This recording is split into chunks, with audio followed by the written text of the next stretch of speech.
What's going on, people? Welcome back to Neeks Sports, and the Premier League season is upon us.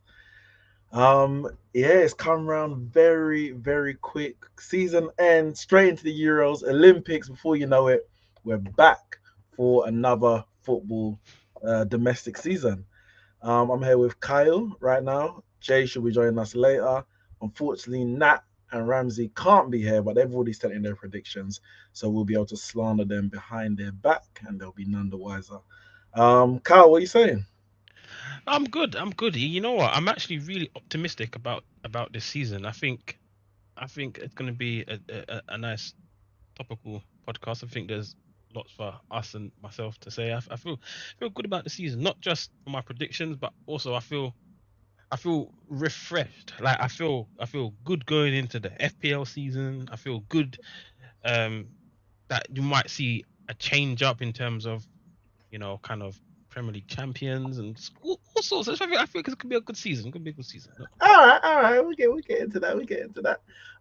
Everyone who's joined so far, make sure you hit the like button, share it as well, and subscribe if you haven't done so already.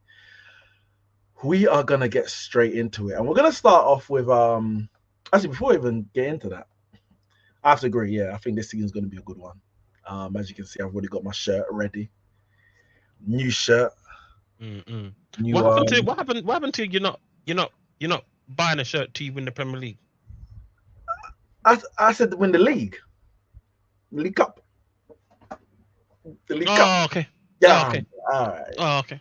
The League Cup. That was enough. Oh, The League okay. Cup and Oh, an FA okay. Cup. Three trips to Wembley in 2 years. I mean, Oh, okay. why? Uh, I, a lesser man than me would have turned that down. I can't do that. I can't. Listen. Um, Okay.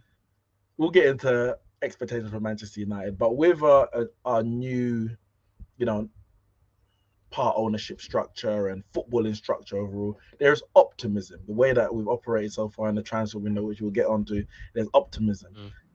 And when the deal that I got on the shirt, I couldn't turn it down. I couldn't turn it down. Um, and it looks good. I haven't had a home shirt. I haven't bought a Man United shirt in years anyway. All the shirts I've got have been gifted to me since God knows when. But I haven't actually had a home shirt since Pogba. Obviously, we know how excited I was at that time. Yes, yes. We will never forget. We will never forget. We So will there's a never forget. reason. There's some kind of uh, correlation between the last time I had a Man United shirt to the point I've got one now and everything that's happened in between. So I ain't saying I'm as optimistic as I was when we had Pogba, Zlatan, and Jose Mourinho, but I'm saying there's hope going into this season. Okay. What that hope Okay. looks like, we'll have to wait and see when we come to my predictions. But we're going to start with pre-season and the community shield. Now, obviously, as you can see, I've got a little plate there because I mean, Man City win it, it's a plate. Man United win it, it's a major trophy. But as it was, Man Oh, City. okay. Oh, okay. Okay. And their five fans were able to celebrate that success. I was there at Wembley. I wasn't there to watch them lift it because, I mean, it was their dinner time to lift the plate. It was my dinner time. I had to leave in it, so it is what it is. But pre-season wise, um, firstly, all right, yeah. Anyway, there's two J's in the background. He needs to let me know which one to add. Um, in the private chat, I'll add one of them. Pre-season wise, and give Jay some time to get into it, as you can hear me speak in the background. Well, the first team we're gonna look at is Chelsea actually. So Chelsea in pre-season played Wrexham, Celtic, Club America, Man City, Real Madrid, and Inter Milan. They have one win against Club America, drew 2-2 with Wrexham, lost 4-1 to Celtic, lost 4-2 to City, lost 2-1 to Real Madrid, and drew 1-1 on Sunday to Inter Milan. Jay, hey, Jay, talk to me. Hello. Chelsea, what the hell is going on? Can you hear me? You can hear me. I can hear Yeah, I you. can hear you. The name is not Chelsea. It's Mess FC. Just to let you know. Just Mess There FC. we go. I reeled off all the results. One 3-0 victory against Club America in pre-season. does it mean anything? Does it? It's preseason. Now, in my day, preseason was just preseason. Now it seems like it's got a bit of a higher not prestige put onto it, but higher importance. And some people go into meltdown, some people brush it under the carpet. But results wise, it don't look good. But maybe performance wise, it looks better. So you let me know. Those your preseason not so far, your preseason, which is now completed. How do you assess it? What does it mean for the start of the season? Well, I'm the one. Oh, for flip's sake! Why can I hear myself? I can hear you, and it's not echo. So Oh my gosh, I gotta change something. I'll change after. okay, Um, keep going. It's I all gotta take good. my It's headphones all off. clear. Oh my gosh, this is so annoying. Come back. I need to hear the response. Give me a Okay, sec. all Keep right, speaking. all I'll right. fix this. Kyle, Chelsea, horrendous preseason. What does that mean? It was quite diabolical preseason, and it's even more embarrassing because some of the teams who had their preseason. So if we take some names like Arsenal and Man City, for example, you look at some of the big hitters, the teams that Chelsea want to be challenging. A number of their players went deep into the Euros, deep into international football competition, whatever it may be. So, like you look at Arsenal, for Test example, test. they had There we go. you had their English players like Saka, etc., Rice, and you had Bernardo Silva, Portuguese, for Man City, who got to the quarterfinals, and so they had a number of players that weren't available during their preseason. But obviously, the players that didn't do anything, like Erling Haaland, Gabriel Jesus, they played throughout all of the preseasons, well, at least most of the preseason matches. But whereas with Chelsea, they had a lot of their key players. Like for example, and I'm not saying Raheem Sterling's a key player, but he was available. He didn't get called up for England, so Raheem Sterling was available. You got Noni Madueke was available, and Kunku was available. There's a lot of their players that you'd think, cool, they're going to be in and around our first team. That's going to be carrying the flag next season, whether it's starter in rotation, key essential players. Obviously, no Cole Palmer, etc. Not everyone was available, but it was shocking. It was not like they played their under 21s, their under 18s, and you're like, cool, you can give it a blind. It's their first team players. Like what you said, they got about 4,000 first team players amongst all of them. You're telling me that they couldn't muster up more than one 3-0 victory against Club America? I think it's quite appalling. I don't even think the performances were that great. And it is it is worrying times for Chelsea. It generally is worrying times for Chelsea because if we look at if we look at when they lost to Man City 4-0 and Haaland scored a hat trick, and we look at the defending that It the was 4-2. that Don't yeah let for, yeah, the. four, yeah it was 4-2, but Haaland Mm, scored a hat mm, trick mm, in that game, and you look at the defending, especially in and around Haaland's goals, it was quite shocking. But then mm. you fast forward to the Community Shield. Yep. Man City's team is pretty much similar to what they played against Chelsea, and Man United's team. Obviously it wasn't their best team. They had many injuries. Shaw not available, Hoyland not available, and again a very weakened side. And they put up a much valiant effort, whereas Chelsea were Mm. nowhere near that level. So coming into the season, I'm looking at it as Chelsea are nowhere near the level that they need to be Oh, to yep. be competing for anything like a top six right now. Like competing for a top six spot, they're not looking like they're anywhere near the level. Because I'll be honest, the quality of of the teams in and around top six is quite high this season. You got Aston Villa, you got Newcastle, you got Spurs, you got Chelsea, you know, Man United. All them teams are going to be in and around fighting for top six, and I think Chelsea's well off the ball. It wasn't a good preseason. Damn. I guess we'll see that evidence in your predictions. Jay, as the resident Chelsea fan, do you share those sentiments, or you think, nah, man, Listen, it's preseason, the style looked good, and once listen, once the real season starts, they'll be up and running. and listen good. Listen, when you said earlier, like, is it time for a melt? Yes, it's time for a meltdown. It's time because I don't care if it's preseason or not. Like, it's horrendous, and it's it is what it is in terms of this Maresca guy is in. He's the manager now, and all Chelsea fans can do is be behind him. So me crying and complaining and going into meltdown won't make a difference. But it is going to be a long season because who the F is this guy? Like, honestly, who is Maresca? Who is this guy?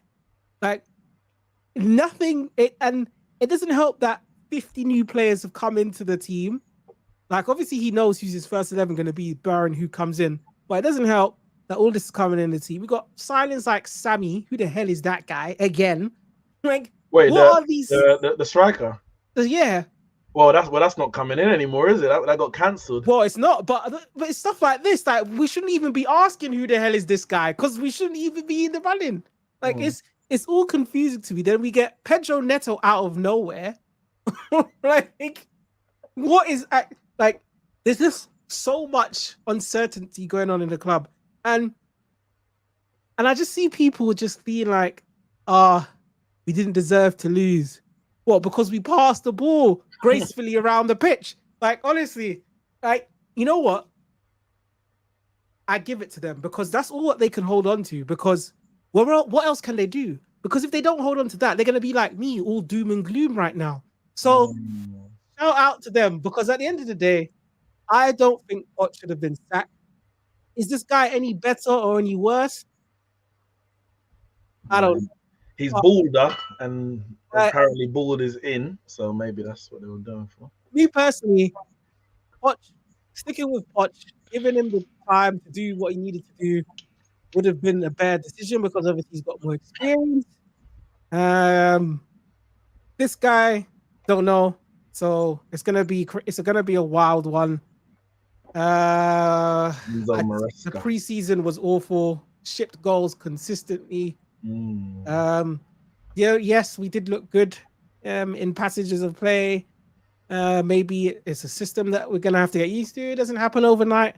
I can only hope that it kicks in. We've got Manchester City first game. I don't expect a single point, let alone a sniffing of a chance in that game. Is that at home or away? It don't matter if we're neutral. Stamford Bridge. It don't make a difference where it is. We getting pumped, like literally. But it doesn't matter because we're gonna play gracefully. We're gonna have more possession. We're gonna have more chances. More possession than Man City. God damn. No, but I'm just saying that's what we did in the last game. But I'm just saying it because a lot of Chelsea fans, that's what they're looking at. That we won because we played better on the pitch. Honestly, I don't have any faith. I'm just praying that this guy isn't as bad as Frankie de Boer. Yeah, well, was it 3 games? 3 games from West Ham. 3 games, 3 losses, and then he got sacked. Sacked right before the international or during the international. Shortest manager's lifespan. I don't know. I mean, I'll definitely say he's gonna last longer than that. But yeah, I think there's reason. I mean, yeah, the hiring of him in the first place, bit of an unknown quantity. Only done it in lower divisions to get rid of Poch after how the season ended. It was obviously more than footballing reasons. Those things off the pitch that they didn't agree with. And I guess, we'll see when it comes to your predictions where you place Chelsea. If you place Chelsea, because of course we don't predict the whole 20 places. It's a top 7 and then the bottom 3. I'll quickly speak about Manchester United. So we've had a bit of an up and down pre-season. So not focused on transfers just yet, but up and down pre-season. We lost to Rosenborg the first game, all youngsters, barring I think maybe Rashford might have played. Then we beat Rangers 2-0, lost to Arsenal 2-1, beat Real Betis 3-2, lost to Liverpool 3-0, and then lost on penalties in the Community Shield. Now, up and down. Look at the results, and I would equally say the performances were a bit up and down.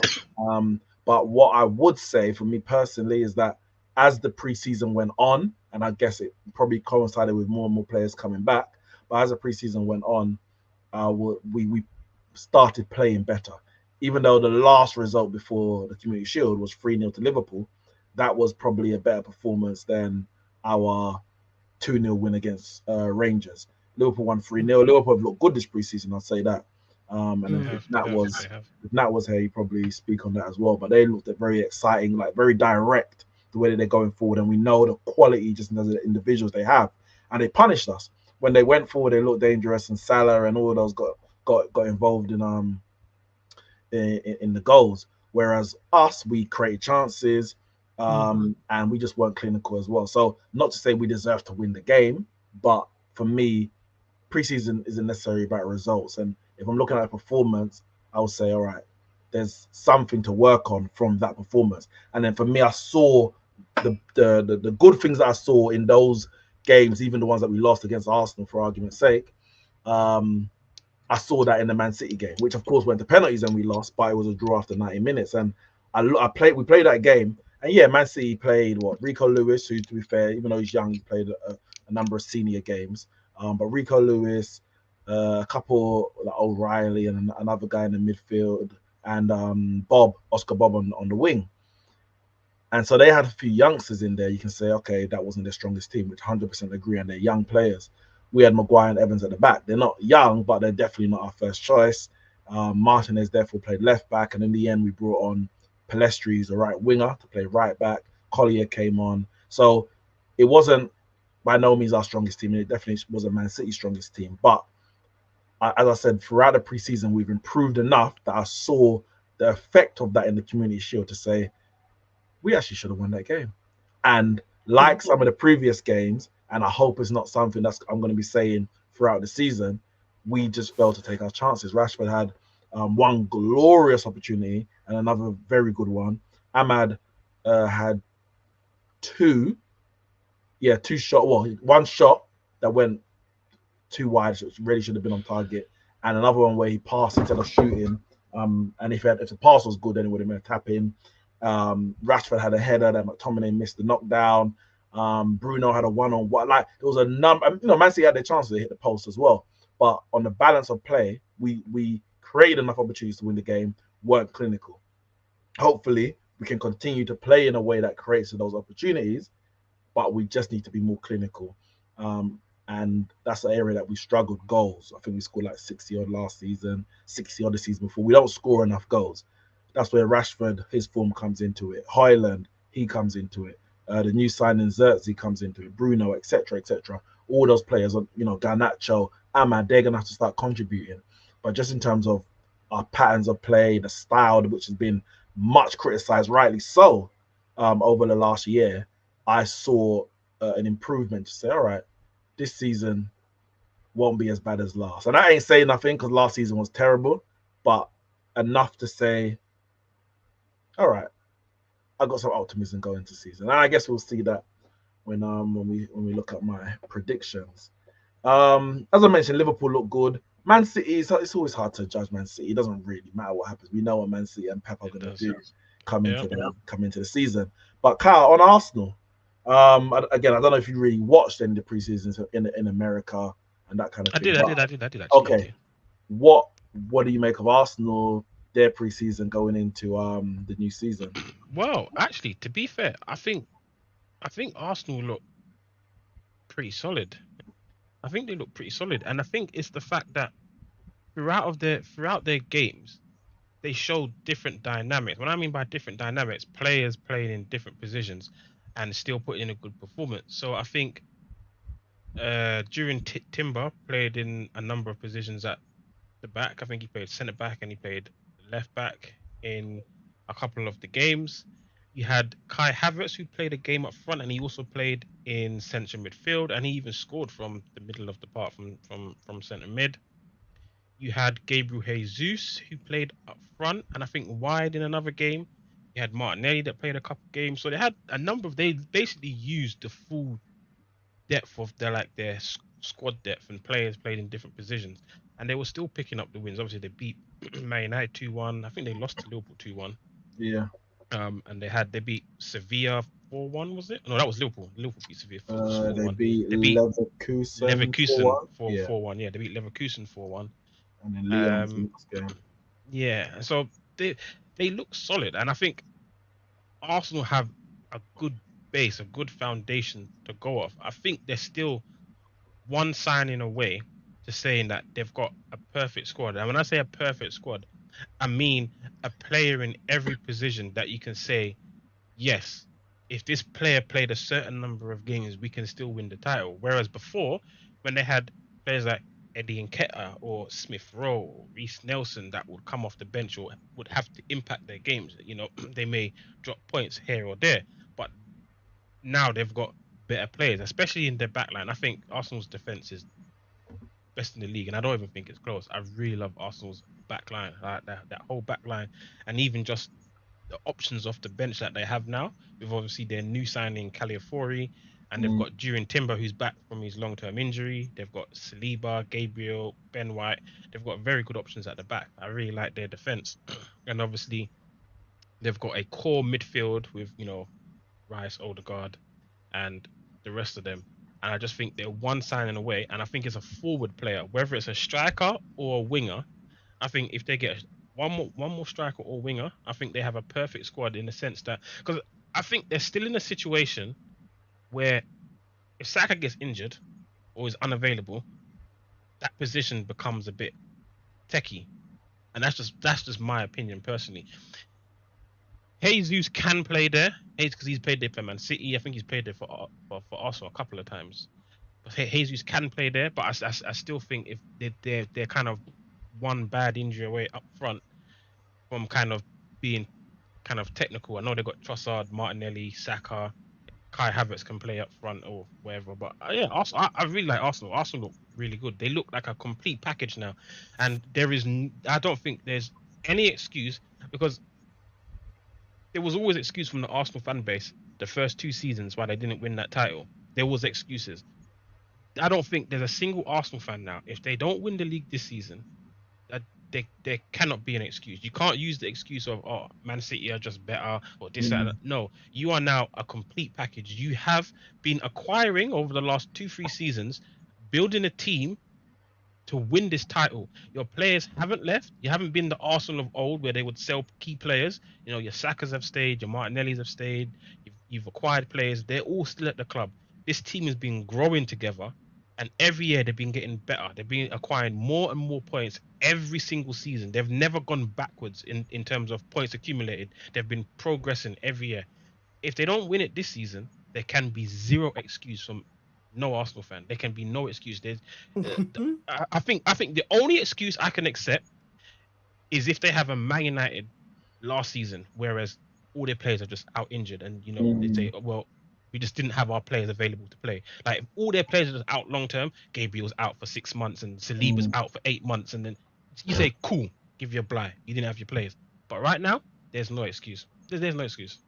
I hear it, and I'll speak more on Arsenal when we do our predictions. Speaking of transfers and squad, Manchester United have just announced officially the signing of Matthias de Ligt from. No. Manchester United are delighted. Oh my! I'm screaming to announce the signing of Matthias. I know. Hold on. I know they were always in for him, and there was always rumors from the very, very beginning that they want him. But did this signing kind of step up and kind of say, all right, we need to definitely get him now because of the Euro injury? It probably no. Okay, there's two ways. I think we were definitely going to get him or another centre back. Obviously, Jared Branthwaite was one of the number one choices, number one, number two. Obviously, wanted two centre backs. But I think probably the speed, the timing of getting him ramped up because the season started and Euro's injured. If Euro was fit, then maybe this signing happens after the season starts, but obviously before the close of the transfer window. So I think we're definitely going to get him or another centre back. But the timing of it was probably sped up due to Euro's injury. So yeah, 45 million euros is about 38 million pound plus about 4 million in add-ons. Not a bad. That's kind of cheap. Brian don't put no respect on his name or nothing. Well, he's they've been trying to buy Jonathan Tah from Bayer Leverkusen, I think it is. Leverkusen? Jonathan Tah. Yeah, Obviously, they've got Upamecano, who is their first choice, and and that Eric, Japanese Chinese brother. I always yeah, forget his name. Yeah, Kim. Kim. Yeah, he's good. I actually like him. Yeah, I can't remember what's his name again. It's Kim J or something. I can't remember. Kim G, yeah, something. Yeah. And then they've got obviously Kim Min Jae, that's it. And they've got Eric Dyer as well. So Yeah, that is dire, man. I mean, and Mateus Delit, I guess he could have got some value in the market. He fell out of favor with Yes, they don't Tuchel. rate him. Obviously, company wasn't that fussed about keeping him. And hopefully he can, be solid for us. I'm not looking for that exciting. Like, we just be solid and be there, be consistent. I'm not looking for this changing, back line like we had last season. We need some consistent, injury-free players. Do you To think he's create solidity in the back. Go on. You think he's lived up to what he was when he was from Ajax? Because he went from No, Ajax to Juve, didn't he? And then yeah, from Juve, definitely not. Not so far. Obviously he's what, 24, if I'm correct. Yeah, 24, because it was 19 when he left, and it's been 5 years in 2019. So he was captain of Ajax, got to the Champions League semi-final. Then he went to Juve. They won the league, but he wasn't obviously a main part of that. And he's gone to Bayern, and he hasn't really nailed down a position in that team. So no, he definitely hasn't lived up to it so far, and that's probably why he's available for less than 40 million. When you consider Juve paid to like 70 million for him from Ajax. I'm not sure what Bayern paid for him. I can't remember, but Just letting you know, it was his birthday yesterday, so he's 25 now. oh, 25 now. Okay. check. Sorry. But no, as it stands, he hasn't lived up to it, but he's got time on his side. He's only 25, so this guy's good. Yeah, Ten Hag trying to sign all his old. He's trying to get a reunion at Man United there. Gonna get Frank de Jong next. I'll take that. A whole reunion. But speaking of transfers, obviously, we know Delit's coming. Euro's coming he was about £50 million plus add-ons. Xerxes has come in as well for about 35 million. And Jadon Sancho's back. Yeah, Jadon Sancho's back. Can you say a bit more optimism, please? Man didn't say that to you loudly. Said you was a bit more optimistic. I'm gonna be honest. If a good offer comes to Jadon Sancho, I'm selling him. And by good, I'm talking. He dragged that Borussia Dortmund team. He dragged that Borussia Dortmund team to the Champions League final. I'm just saying. And ultimately lost, like he did on Saturday. Okay, but he got to the Champions League final. So that means we should get a good fee for him. That's why I look at it. I can't see him. He's not going to be any. I can't see him being any more than a bench player this season. And if you can get 50 million for a bench player, sell him. Because for me, as it stands, Ahmad and Garnacho are our.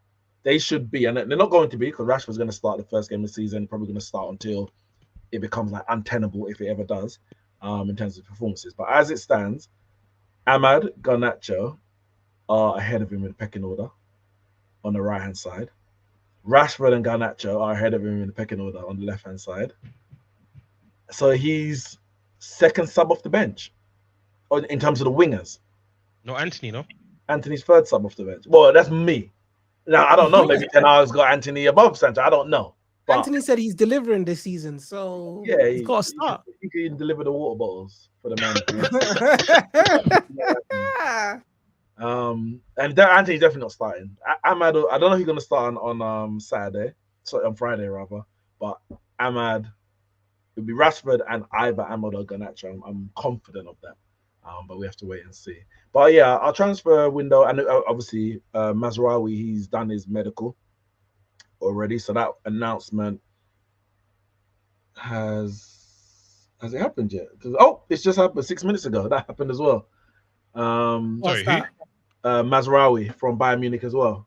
Oh God, I forgot you guys signed him to you. Is he a right back? He's or he's a defender? fullback. He's a right back by trade, but he can Hmm. play left back as well, which is going to be very important because obviously Luke Shaw's now injured Luke again. Shaw, and And obviously Wan-Bissaka's gone as well. yeah, well, that was a part of like we couldn't get him unless Wan-Bissaka went, so we've kind of got him as a Wan-Bissaka replacement. So you got Dallo, Mazraoui as the right backs, and Shaw and Malacia as the left backs. Shaw's out until at least after the September or international break. something. Malacia, we ain't seen him for a year, and he's probably out for a bit longer. So we actually only have Dallo and Mazraoui, who can both play on either side, thankfully, but they're both naturally right backs.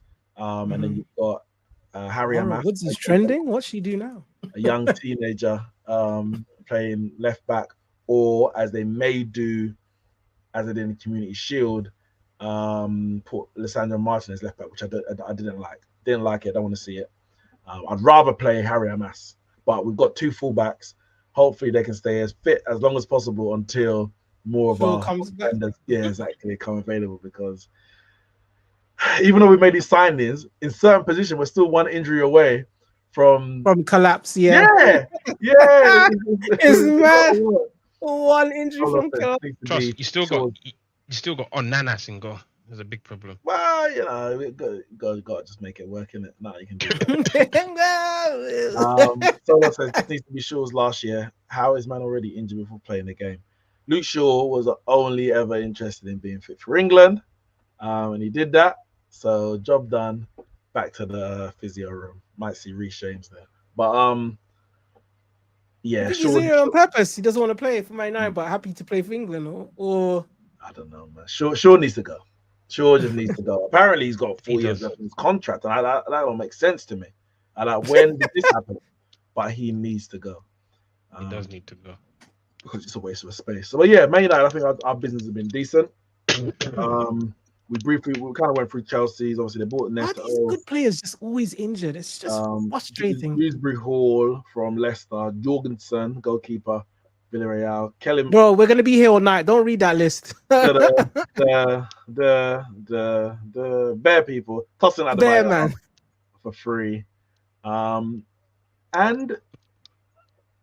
who have you sold? Ian Matson went to Villa, Lewis Hall went to Newcastle, and Amari Hutchinson went to Ipswich. And then a few people left on a free transfer. But all that being said, Chelsea are still doing business, or still trying to do business. Obviously, Conor Gallagher is supposed to be going to Atletico Madrid, but he's on a flight back to England, London as we speak, because there's a part of that deal that relies on Atletico Madrid selling a player. The striker, Samu, I can't remember his surname, they were trying to sell to Chelsea. Samu Omorodion, they were trying to sell to Chelsea. That fell through last minute. They said there was some issue to do with the medical, but I also heard it was to do with image rights.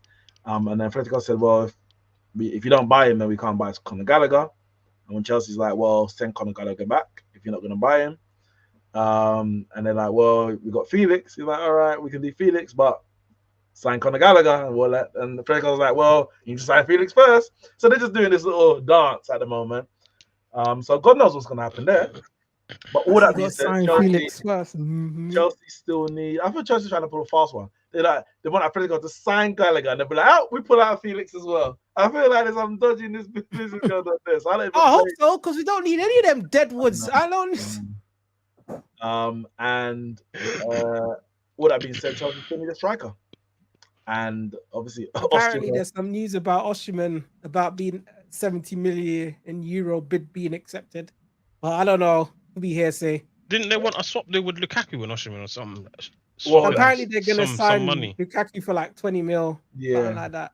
Take it. I think they're gonna sign Lukaku for 20 mil, but they want to buy it for Osimhen. I guess. Yeah, it's about who's gonna put up you said the 70 mil, whether that's gonna be Chelsea or not. And obviously, so all the players Chelsea bought. I guess the question is, are they how much closer are they to actually having a squad that you can say, all right, this one's ready to go. I don't know, but they definitely need a striker. But yeah, good news. As Solo says, Palmer has now signed a 9-year deal at Chelsea. 9 years. Didn't they ban them long-term contracts? What's going on here? No, so they didn't ban the contracts. They banned them from spreading the cost of Transfer the fee. transfer more than 5 years. So even if you might sign a 20-year deal, but you can only spread the cost over 5 years. But yeah, Palmer signed a 2-year. Damn, Calvin on that trick since FM for time, and then Chelsea come do the same tricks, and then they're like, nah, this can't run. You gotta be one step ahead of the curb. You can be one step ahead of the curb, you know. Oh, they said no. We're well, maybe Chelsea might end up like your Juventus side into receivership. But anyway, that's a discussion for another day. Chelsea, a lot going on at Chelsea. I don't know where it's going to take them. Man City have they signed anyone? Ain't been that busy. So they signed Sevilla from Troyes / Gremio, Girona rather. It's the FFP. It's the 115 charges. and they sold Julian Alvarez to Atletico Madrid. That's really the bulk of their business. One person out, one person in. I don't know. It's the 115 charges. If this doesn't scream guilty, then I don't know what does. I don't know. Maybe well, to be fair, I think there's an element of that because part of their argument is that, or not part of the defense, or wherever they're part of the case, is they're saying these accusations are affecting our potential to kind of get sponsorship and affecting our finances effectively. Can you then say that and then in the same breath go and spend 100 million on Bruno Guimaraes? Yeah, so it's like they might be playing a little game where it's like, oh, we want to buy XYZ, but we can't spend too much because it's gonna show that nothing's been affected, and not all the accusations, but the accusations are legitimate as they seem. So maybe that's part of it. But and I wouldn't say Man City are perfect. Yeah, they're getting 90 odd points and they won 4 in a row, but the midfield they lost Gundogan and they replaced Gundogan. Okay. No, I think their midfield is fine. I think it's more the wingers that are not fine. I think more their wide players is not up to par. Because based off that message that you said that they want to bring Bernardo and Foden more central, if they do that this season, then the wide players of Oscar Bob and Jeremy Doku, Jack Grealish, I don't think it's. Yeah, Sevilla. I don't. I mean, I've never seen him play ball, so I can't comment on that. But I don't think it's good enough. Oscar Bob's a great talent. Don't get me wrong. He looks very good. He's a great talent, but he's just a talent right now, and you have to nurture it. And so if Foden and Bernardo Silva are more central, and so their first team is going to be pretty much Rodri, Kevin De Bruyne, and Foden, or Bernardo Silva, the midfield looks fine. The midfield is fine. The only problem is that it's quite thin, isn't it? The backup is Kovacic. Yeah, and Nunes. Yeah, Matheus Nunes and Calvin Phillips. Oh God! Yeah. Is he still there? He's still there. He's still there. Oh God! Yeah, that ain't no real backup. But yeah, Man City ain't that much. They're 1 in, 1 out, and then Arsenal. So the two teams who were fighting for the league last year, they ain't that much business either. Obviously, they made David Raya permanent. That's not really a sign. They had him last year. They bought in Ricardo Calafiori and sold Emil Smith Rowe for the same price they bought Calafiori for. Or no, slightly less to be fair. Calafiori was about 35. Are they not getting rid of either Zinchenko or Kivior? Did Kivior?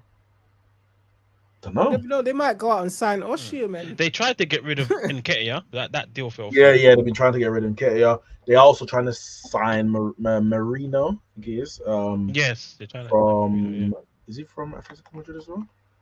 No, the thing is, Arsenal don't really need a signing like that, especially if Man City ain't really moving anyone in as well. But they're catching. They're playing catch up. I know it's only 1 point, but they need to be a level above Man City to beat Man City. You can't be as good as. So yeah, you can. So you need to go out and, for me, Arsenal need a striker. I know they scored a lot of goals. Strikers are impossible to find, bro. We all need a striker. Pay the 70 million for the Nigerian brother, man. Osimhen. Yeah, but is he really any good? No, but this is it. goals is not Arsenal's issue. Because Arsenal scored many goals last year. I think the most since the Invincibles. And obviously defense is not the issue. But having a striker and having goals in your team is two different things. A striker scores the goal in the 0-0 to make it 1-0. Goals in your team turn a 2-0 into a 5-0 against Bournemouth and Ipswich. There's a difference. So in those games that are tight, when you're playing Man City away, or and please tell me which striker can do that. Osimhen? Osimhen, because it's a man in the box who's he's alive, and the ball comes in, he sticks his foot out, boom, it goes. Villa, when they lost at home to Villa in the run-in, they had chances in the first half, missed them. Villa go up in the second half. Ollie Watkins bang scores. You need that. It's that moment. It's that have you got that person who's going to and Kai Havertz popped up with a few goals. And I think a few crucial goals. He scored one last minute. I can't remember, it was against Brentford, was it? But I feel like you need, and it might be a case of, let's say it was a Tony you bought. Obviously, I mean, it's still an option, but it's not going to happen. But let's say it was a Tony they had bought. He might not start every game, but he start that game, or you bring off the bench in that game, and you know what his job is, you know what his role is. They don't have a box striker, a number 9 in their squad. They've got players who can get goals from different areas. Gabriel Jesus can pop up with a few, Havertz can pop up with a few, but have you got someone who has the instinct of a 20-goal a season player, whether you start him every game or not? And they don't have that. And I'm like, is that going to cost them in the end? Isak would be I need a Giroud type striker. That's what I need. That's what's gonna win them. Will win anyone the league. The hold up play, a Giroud type striker that can. But I don't know this enough for Arsenal, because you're asking Saka and Martinelli to play to that player's strengths. Yeah. To do what Mane and Salah did. And I don't know. Like Saka, no, but that's what. But he will allow them to play. Say that again. He will allow them to play. No, but it's not because he will do the holding up, getting the ball onto the Sakas. No, the question is, are they good enough? Is Martinelli good enough to get 20 goals from the left wing? Having Giroud might allow them to play and get into those positions, but is he good enough to do it? I don't know. He will pop up with a goal. He always scores the goals that are impossible, but the goals that are easy. You basically have to look at it like everyone can mock that. Arsenal's front three. Just look at the front three. Comparable to Liverpool's under Klopp, Firmino, Salah, and Mane. Because if you don't have the 9 to get those goals, then you're asking your wingers to get those goals. Is Saka, Martinelli, and Havertz the equivalent of Salah, Mane, and Firmino? Give or take, because Man City may not get 98 points, for argument's sake. That's what you're really asking. And then granted, to be fair, I'll tell you what will be Martinelli, Isak, and Saka. That would be very serious. Listen, if Arsenal got Isak, you're talking. They win the league. They win the league. It's different talk. Isak is different grade. He can play on the left, and with Havertz up front. Yeah, he's out Newcastle for life. You think they're letting him go for? He's going soon. Don't get it twisted. He has to go. He has to go. Yeah, I understand that, gravy, man. So I hear that, good. but it ain't gonna. They're either gonna have to wait till there's like contractors up or near up, or have to pay like 1,000. Sorry, not thousands, millions. I don't see him going for less than 70, 80. How much months does he have left? Oh, no one knows. Then you pay it. So why no one paying it? I don't know. It's too expensive. It's too expensive. Is he good enough? I don't know. He's definitely good enough. For me, Isak is the second best striker in the league, behind Haaland. And I think is it Højlund or Haaland? Because I couldn't quite catch that. You're a sick man. You're a sick man. I didn't quite catch that. I thought I heard. I'm just checking if I heard correctly. Rewind the tape. That's all I'm saying. Did you say Højlund or Haaland? I just rewind the tape. Because I'm pretty sure. Kyle, I'm sure you heard what I heard. I'm sure you heard what I heard. He said Erling brought Haaland. Okay, cool. I heard Højlund in it, so I was just making sure. You heard what you wanted to hear. I was just making sure I heard correctly. But listen, we're talking about all these transfers, who's bought who's done what. One team in the Premier League who haven't made a signing and I'm so sad that Nathaniel's not here to speak on it. It's Liverpool. Liverpool, with their new manager, have not signed a player Yeah, this summer yet, but the season starts on Friday. So they're not gonna have for the start of the season. They ain't gonna have a new player. I can't see anything happening confirmed between what we were choosing between now and Friday. it's possible though. Look at Chelsea with Neto. No one knew, and it just happened. I can't see. Here we go, out of nowhere. I'm like, how are you doing? Here we go. There wasn't even a news. Just here we go. And what we do know is that we're going in for Zubimendi from Real Sociedad, That guy seems like he don't know what he wants. and well, he does now because he's committed to sign a new contract for less than what Liverpool were offering him. Obviously, it's his home club, Basque country as they call it. They come up through those academies. They're Damn, very loyalty still exists in football. Yeah, the Basque when it comes to Real Sociedad, Athletic Bilbao, they only sign and play Basque players of origin. So either they come through the academy or they may come up through somewhere else, but they originate from the Basque region of Spain. So obviously they kind of, I guess, indoctrinate and instill that into their players, to stay around for as long as possible. The likes of Nico Williams at Bilbao, his brother Inaki, he signed he signed a 9-year deal a few years back. I don't know if you remember that. So it's always difficult to get Basque players to leave their clubs, and he's turned down Barca, Real Madrid, Bayern Munich, Arsenal. I don't know what Liverpool for. If they didn't go Barca, what the hell do you think he could go Liverpool? Liverpool thought it was done. And I mean, to the point where the fans were celebrating. Their fans, listen, I need to pull up a video. So you're telling me like these men play football? They just play football for football. They don't care about money and all of that. No, they get paid. What are you talking about? They get paid. No, so when I say, they're not getting paid what they would have gone elsewhere if they went to Barca. No, but they're getting paid. They're getting paid anyway. This is what some Liverpool fans. You know what it means this year. I know what you're saying. Cal, remember Caicedo. Cal, please don't jinx it. Nah, Cal, no. Zubi. I wanted this. I needed this. Zubi. What that meant last year. Oh my God. Zubi. Remember what happened to Caicedo? Why are you getting excited? I Months. was ready to be hurt again. I was ready to be hurt again. Caicedo walked so Zubimendi could run. Yeah? Caicedo plays in the conference so Zubimendi can run. Yeah? You know what I'm saying? It's crazy. It's crazy. You know what's funny? You know what's even more funny? You remember what? Oh, there's a Fred. Oh, is this a Fred? No. That's Igal's media. Oh. And there's another one from let me try to find it. Terry posted it earlier. Can't be this far. Big up to Terry. Yeah, naming back his football terrace. Let me find it. It was brilliant. Oh no, is it this one? It's not this one.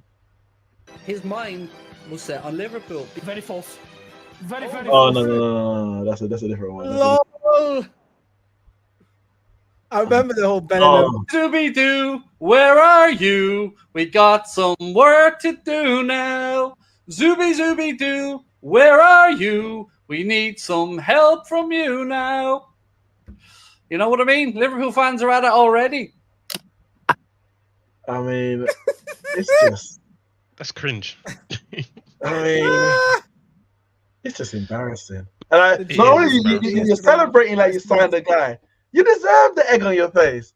The way that they're going on about, and the way some of them were like goading all the other fans whose teams got rejected. Shame on you, Arsenal. Shame on you. And here you are in the same, but in a worse position, because none of those other fans actually thought and made these videos where it's like, oh my, listen, Liverpool. I don't know what Liverpool are going to read because I can't see. Again, we're going to go to predictions. We're going to start that very soon. I can't see Liverpool dropping outside the top four. As I said, they've had a good preseason. They've still got good quality players, but they haven't done anything to go on to the next level. They finished third last year. Can I see them finishing above third again? Not really. What have they done to catch Arsenal and Man City? Oh, they're I tell you third. what, honestly, I tell you what, I mean, the biggest difference, it will come down to the manager in terms of the players that he prefers. Because what Liverpool do have is a lot of options going forward, whereas Klopp preferred a certain set of players. If this manager prefers a different set of players going forward, then it could have kind of a different result this season compared to last season. And I think for me, the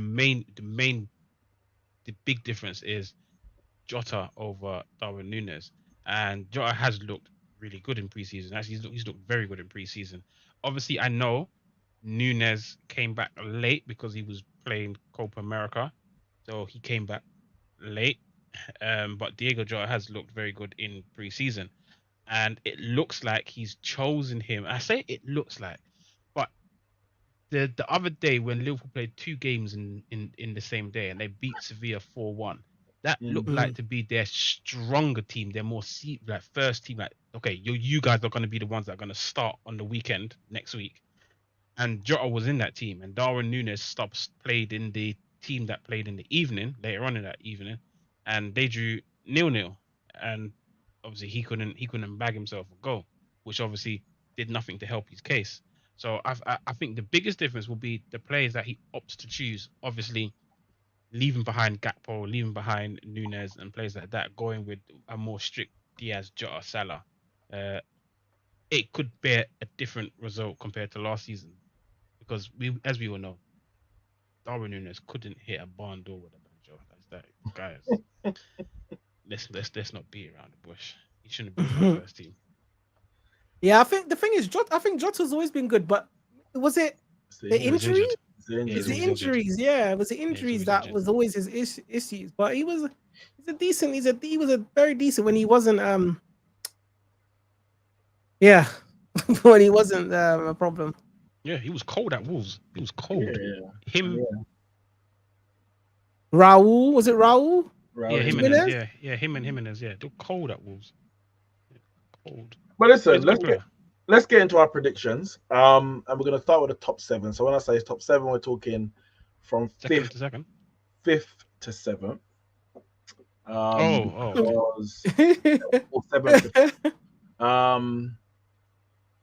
Fifth place may get Champions League, but we won't know that until pretty much the season's done, because it all depends how they perform in the current. Yeah. So as it stands, fifth place is a Europa League position.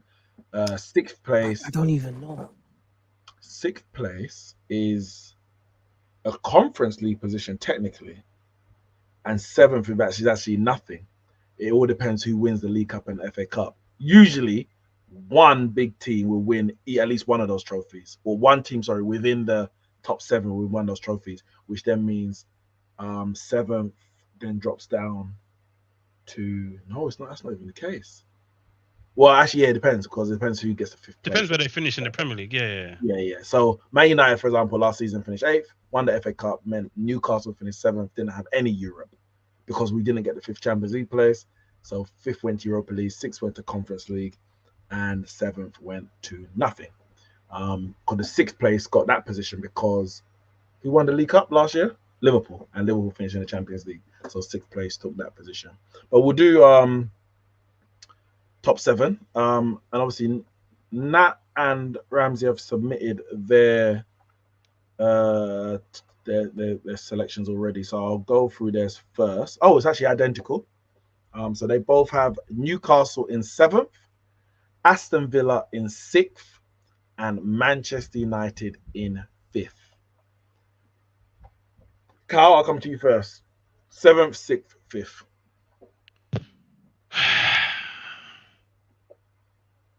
So in 5th place, I'm gonna go with Tottenham Hotspurs. I'm gonna go with Tottenham Hotspurs in 5th place, Okay. and I just feel like they haven't made enough movements. Now, don't get me wrong, they've signed a striker, and I think it's a quality signing for Spurs. I know we didn't talk much about Spurs' signings earlier on, but they have signed a striker. They signed former striker, Dominic.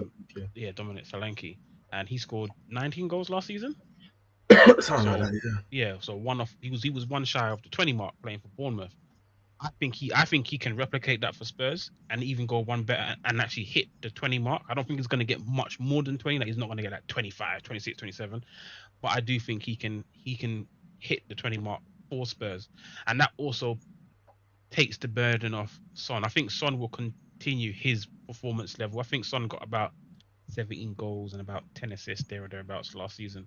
And I think Son's performance will remain the same. I think adding in Solanke will massively help Spurs, but I don't think it's enough to propel them ahead of other teams that have also made signings and have strengthened their squad.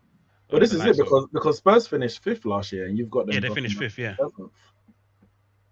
Sorry. And you've got them dropping down to 7th. No, I said Spurs 5th. Spurs 5th. Oh, okay. I had said 7th, 6th, 5th, but that's fine. Yeah. So Spurs 5th. Okay, Spurs in 5th. That's fine. And then I have. See, I'm doing the same mistake I do every year because I've got it in my head like 1st to 4th, right? And I'm putting way too much respect on Man United's name. I know it already. I know it already. I did it. I'm doing it every year. I remember one year. There was the year. This guy was getting on to being a cool. I remember Man United signed Cristiano Ronaldo, and that season Javon predicted Man United to win the league because they signed Cristiano Ronaldo. There's too much respect. There's too much respect going Man United's way. There's too much respect going their way. When you gargantuan, you gargantuan. That's exactly what it is. That's exactly what it is. I know. I'm sat there and I'm looking at it, and I'm thinking, yes, by name they're Manchester United, but I look at it and I'm like, at the end of the day, their squad depth is still Sancho and Anthony and Lindelof and Johnny Evans. That's still their squad depth. And like you said, you're one bad injury away from catastrophe.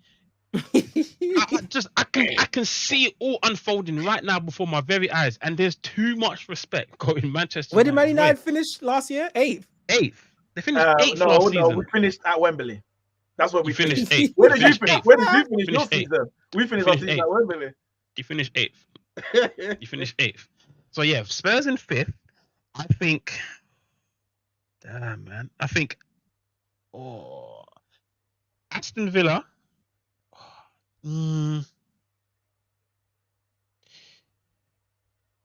Newcastle 6th. Okay.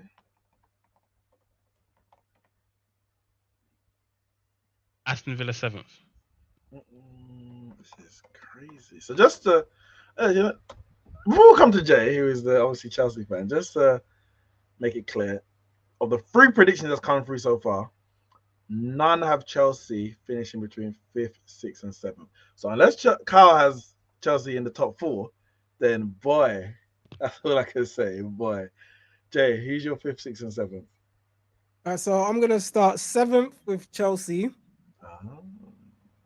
I'm gonna say 6th. I'm gonna say Newcastle.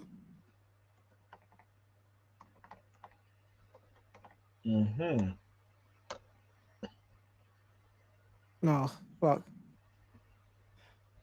You told me you was ready. I was ready for top 4. This one I'm still contemplating because. Well, if you know you got top 4, then you only got one more position. If you know who's top 4, then you're really thinking about who you got 4th and who you got 8th, and it can't be that tight because that's too big. But the problem is 5th, 6th, 7th, 8th, and all of that is too crazy because you got Man United, Aston Villa. 1 point between them. Yeah, but I just don't know because it's like you said earlier, gargantuan, like Man United, like you can't sleep on them. I'm telling you, they're pulling the wool over everyone's eyes. Trust me. But that's the thing. I'm gonna go with it because if I'm wrong, it's egg on my face, and everyone's gonna have. And this is what I'm saying. This is what's roll with it. angering me. Like, how could I not have Man United in the top thing? But they didn't even finish in the top thing. So that's what makes it even worse. Easy. So it's easy. No, it's not easy because it's not normal. It is. We finished 7th under Moyes. We finished 6th under Jose. 8th. I mean, we are we're a mid-table team, and that's where you should put us. That's a we're mid-table. Okay, so the Europa League. You know what? If there's egg on my face, then there's egg on my face. So I'm going 7th Chelsea, 6th Newcastle, and 5th. I haven't decided if it's gonna be Villa or Spurs. I don't think Aston Villa do it again, so I'm gonna put Villa. What did I say? Chelsea, Newcastle, Villa, right? Yep. Yeah. Cool. Wait, no. Chelsea. 7th. No. I don't. Why is Villa even a choice, man? Why do they have to do what they did last season? Like all of these unknowns, just making it difficult. If Villa could go on well and finish 10th this season, man, this is too much for me. And then Man United could come up. I can't. Okay, yeah, it is what it is. Yeah, Villa, Newcastle, Chelsea. Cool. I don't give a crap, man. I just said, didn't it? We're doing it now. Chelsea might go and sign Osimhen, and you're like, we're gonna win it, and we can change it at the end of the transfer window. I am going to go in 5th. I'm gonna put Chelsea. Listen, Chelsea have been diabolical. They're all over the place. Off the field, more so than on the field. But off the field, they've been great. Off the field, they've been atrocious. But they've got good players. And if they maybe you know what, I can't say if they sign Osterman, but if they don't, then I can't. Maybe I have to move them down a bit, and then if they sign Osterman, I can move them up. So I'm gonna put Chelsea 6th. If they sign Osterman, I'm putting them up a place. Letting you know that from now. As it stands with their squad, I'll put them 6th. But I think they've got good players. If Osterman comes in, I 100% will move them. 100%. I know exactly where I'm moving them. Maresca, unknown quantity. They are going to play good football, but I feel they're going to concede a fair amount of goals as well. Last year we played good football, but you can concede a lot of goals and still challenge for top 4, like as we did last year. For up to a point. When you look at it, Aston Villa finished on 68 points in 4th. Man United finished on 60 points in 8th. And in between that, you're talking 2, 3, 4, 5 like points between top 4 and 5th, 6th. Yeah, that's what's angering me. So there's not much in it. So at the moment, I'll put Chelsea in 6th. And we'll see how the transfer window finishes. I'm gonna put Spurs in 5th. And I'm going to put Aston Villa in 7th. I don't know where this Newcastle love is coming from everyone. And I say love, it's not really love. But 2 of you got them 6th, 2 of you got them 7th. They're garbage. They're not that good. They finished 4th 1 year, I get it. But I feel like they're going backwards. I really do. I get it. I see it a little differently. It's good, but I don't. No, I hear what you're saying. I just don't see. Where did they finish last season? 7th. Okay. And they bought Lewis Hall from Chelsea, Odysseus Vlachodimos from Forest, William Osola from Sheffield United. That's enough to get them 7th, bro. It's not like they're going in top 4. No, but look at the teams I put them above, and 2 you got them 6th. And I'm just they were fortunate to get 7th last year. Like Man United were garbage. Like, we were utter garbage, and they got sent off like last day of the season. I just can't. No, I hear what you're saying, but for me, I see it's it. more the fact of obviously they're not in European football, so they can really Good point. focus on the Premier League and save all their players basically every week. Just have one game a week and be fresh for the Premier League. But it's also that Isak did have a bit of a injury problem last season. I think he only started like 20 or 21 games. He started like pretty much half the games last season. Yet still managed. What did he manage? Like I think he got 26 20. goals No, or 20 He's goals? only gonna get better, man. 20, Not 21 that, goals? yeah, about 20. A striker can carry the whole team, you 20, know. he got 21 in 30, but yeah, he started like maybe 20 games. Yeah. But I can't see him. Honestly, I can't see him and- play much more than and- that. No, He's not got not only injury that, but problems. they also had their injury problems in the back line. Last season there was a few injuries at the back line, and wasn't the Italian brother suspended for the whole year for gambling, and he's back now. Tonali, that's a good point. That's a valid point. Tonali is now back in the squad, and he was like their marquee signing last season, with like 70 odd million or whatever. So now he's going to be back and available this season, pairing up with Bruno Guimaraes. I just look at it and I just think there might just be a different dynamic to them this season. Give them a fighting chance. No European football. Certain players are back that weren't available last season, like Tonali, and then they've got players in the back line. I think it was was it Shaw? Was it Dan Burn? Someone was pretty much injured the whole season, man. I can't remember who it was. But they had, You make a valid point. Listen, 7th is good enough for them. If they lose a and I think player with- like with Amaral, with no Europe, that's a valid point. I can't put them above. The only option for me would put them above Villa, but I just can't. I can't put them above Villa, and I just yeah, feel but like, Villa had one good season. Are we doing? I know, but Unai Emery's also a better manager than Eddie Howe. Like, he's proven, so that's also in my thinking. True. Villa could easily get knocked out of the Champions League early, easy, and then they're just focusing on the league anyway after that. Yeah, I forgot about that. Yeah, Villa. For me, Chelsea is that anomaly right now, in as much as, or Chelsea and Man United as well, but they're an anomaly right now in as much as it's like both of them were so bad last year. That's the problem. They're But so Chelsea- bad Chelsea that was we're so bad. considering Aston Villa's and Chelsea Newcastle's. was so bad last year, and they finished above Villa. We were so bad last year. It's not Villa, sorry, finished above Newcastle. We were so bad last year, and we finished just below them on the last day of the season. We'll see, innit? It's all predictions. We'll see. Top four. And by top four, I mean third and fourth. I'll go first.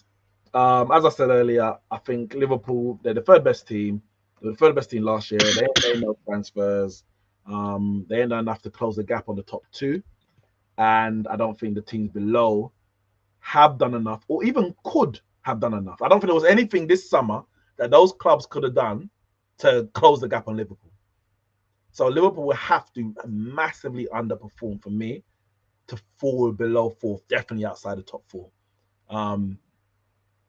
Yeah, I don't think there's anything. Who could you have signed this year Let's be to say, all right, now I you don't bet think- Liverpool? I can't see it.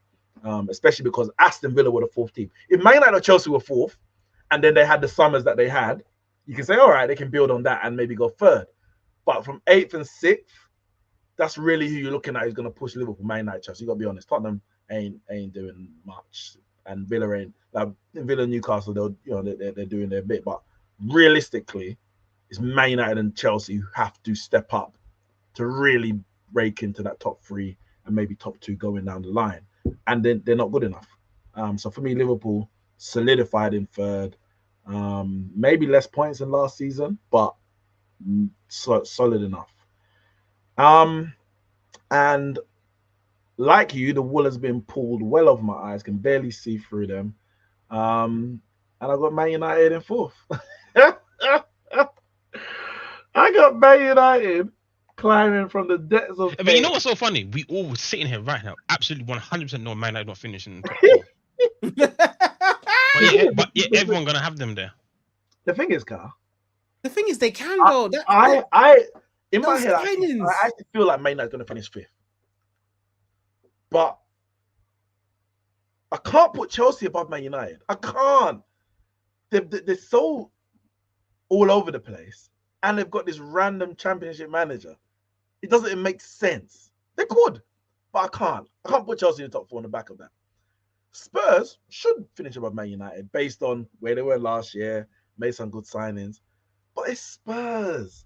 It's Spurs. Like, they're just Spurs. They're rubbish. And then Villa, I think the only reason I haven't got Villa above Man United is purely because they're in the Champions League. If like they finished top 4 and said, all right, we forfeit Champions League, we're going to try and go for top 4 again, I'll say cool. But they're going to be going full first team in the Champions League, first team in the Premier League. Whereas Man United have the opportunity and the option to rotate in the early rounds of the Europa League. And remember, there's extra Champions League, extra European games this year. They can rotate in the early rounds of the Europa League, whereas Aston Villa can't. So I actually don't believe Man United's finished 4th. But I don't believe Spurs and Villa and Chelsea are also finishing 4th. So who the hell do I put 4th? That's literally where I'm standing right now. Pissing me off, man. Because Man United, I can't sleep on those signings. It changes everything. So I'm putting Man United 4th by default, effectively. What are you saying, Carl? Well, Yes. I'm actually gonna put Man United 3rd. What? What the hell? No, I'm joking. Oh.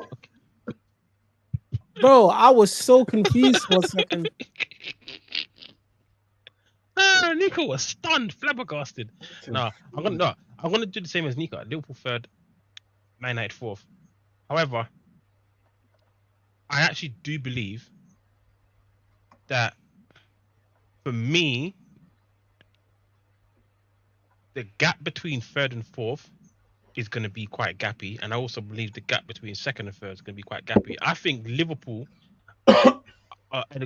once we obviously not off straight away because it's only going to be a handful of games, but once we get into the rhythm and the season is settled and we're just cruising along, I think we're just going to see Liverpool in 3rd place, just kind of just in a race by themselves, too far behind to say we're challengers for the title. We have to pray that there's a big slip up from the 2 teams, because it's not going to just be one team, it's going to be 2 teams ahead of them. So it's going to be like, oh, there's got to be a big slip up from the 2 teams ahead of us.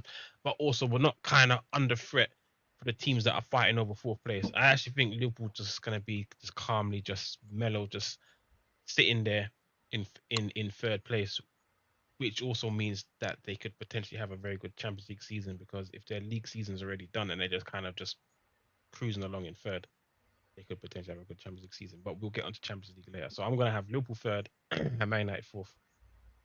Sammy says the lead from 4th to 8th is shit. Anything can happen. I agree. Man United could easily finish 8th this year, despite playing better. And it wouldn't even shock me.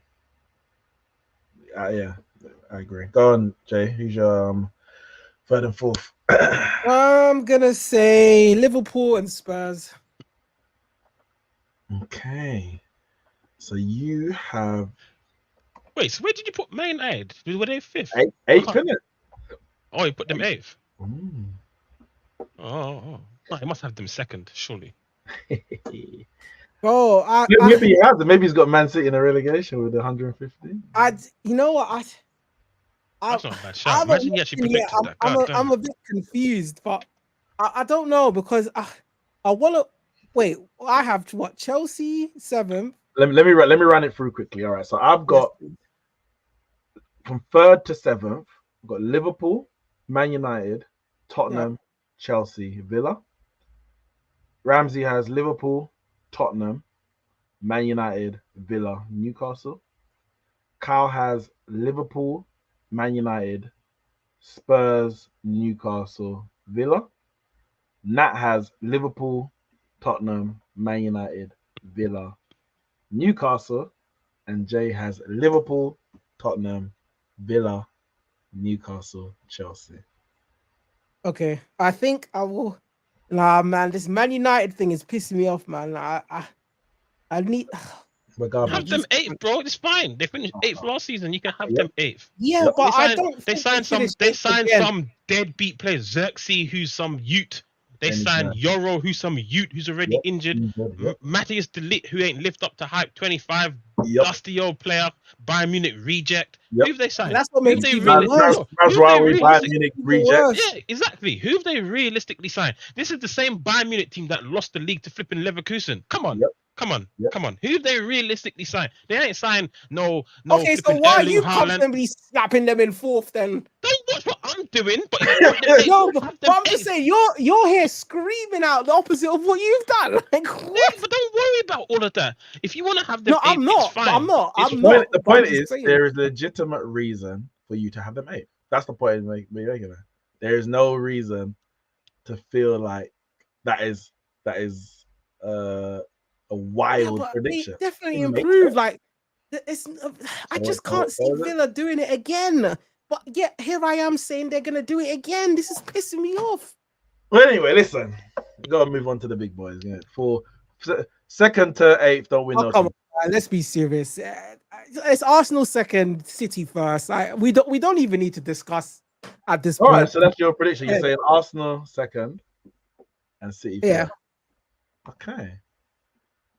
Even though there's something inside of me to say put Arsenal first this season, but I'm just gonna stick to the thing. Like, It'll be the same rigmarole again this season. After about 22 games, Arsenal are leading. You're like, well, Arsenal gonna win this league, and then you Like, the same I'm- rigmarole every I'm- season. I'm actually this close to actually putting Arsenal first. The only reason why I haven't is because I feel like something is missing. I don't feel like Calafiori is the needle mover. I feel like something is going to happen.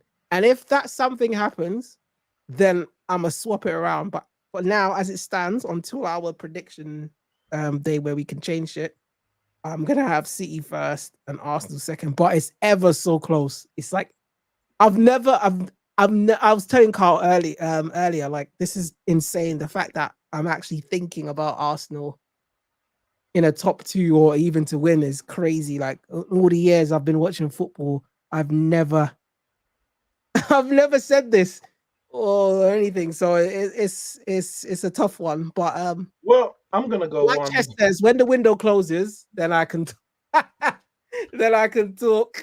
But I'm gonna yeah, go, it's very close. I'm gonna go one step further than you. I think it's gonna be close, yes.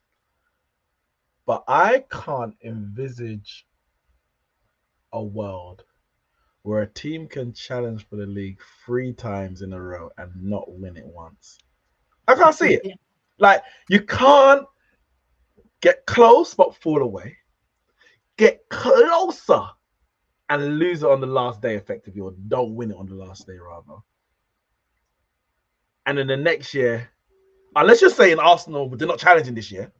So it's like they're just falling off. They had 2 years challenging, didn't win it, and they disappear, like, say, Spurs on the Poch. If Arsenal are challenging again this year, they have to win it. Like, for me, it's not even about my prediction. It's not about what I think, what I feel, what there is no other choice, but Arsenal have to win the league this season. I'm not saying they'll never win again in my lifetime if they don't. But this proper players under this manager, how can you not win it this year?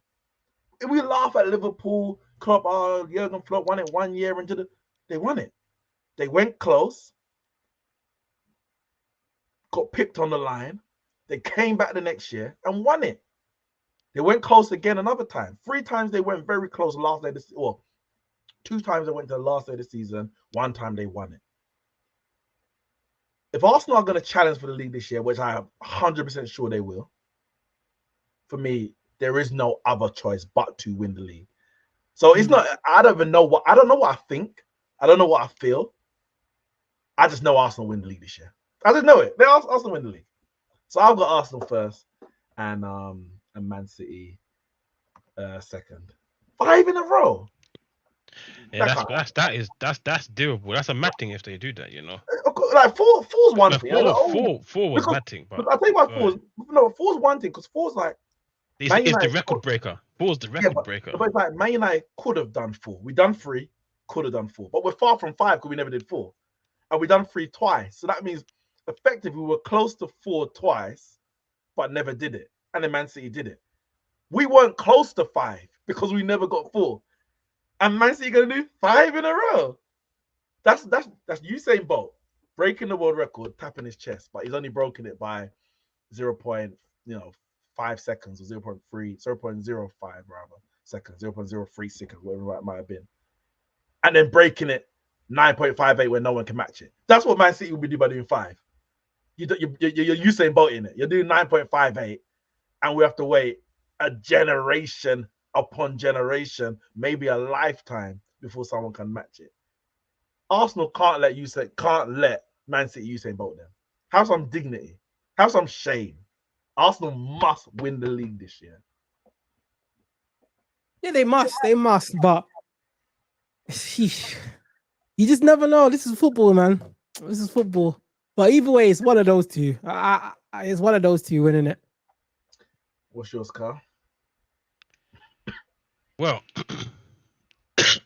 I'm actually gonna go Arsenal first and Man City second, but for much different reasons to you, Neeks. I feel like that is down the path of superstition in my eyes. I mean, Man City are more than capable of doing 5 in a row, and I genuinely don't put it past them. I think it is very close.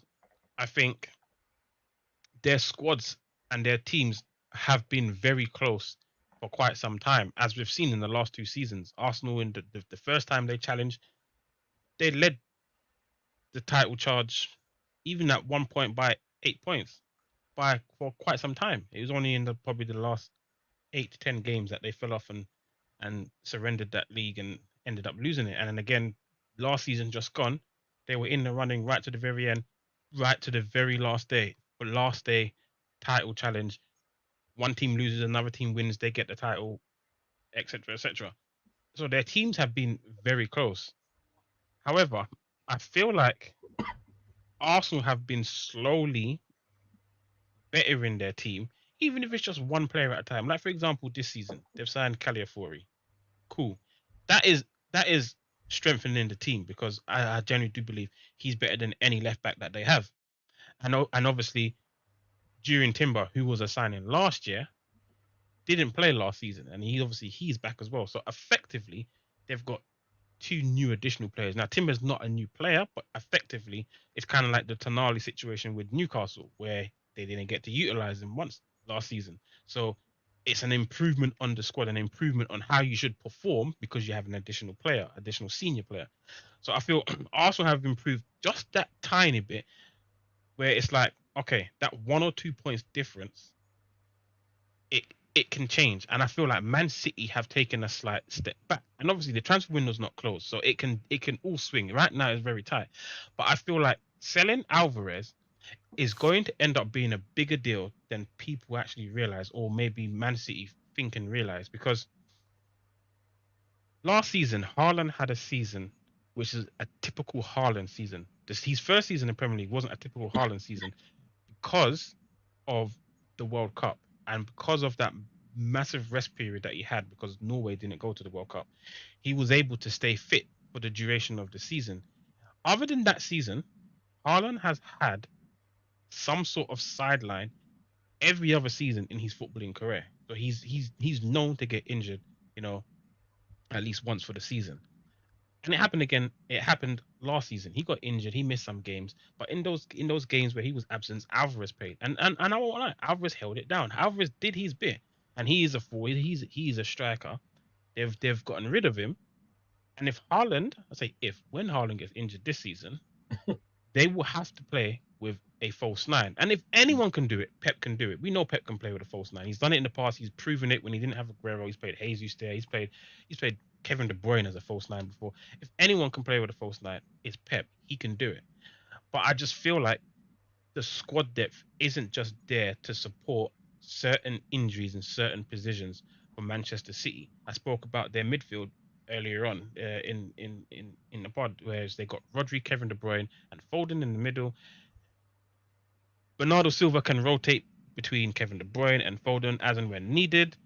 And beyond that, they're looking at Nunez and Kovacic and Calvin Phillips, which is not adequate enough when you're challenging for the title and a team that is equally as good as you. Because I don't think this is by far no means the best Man City team we've seen in this Pep era.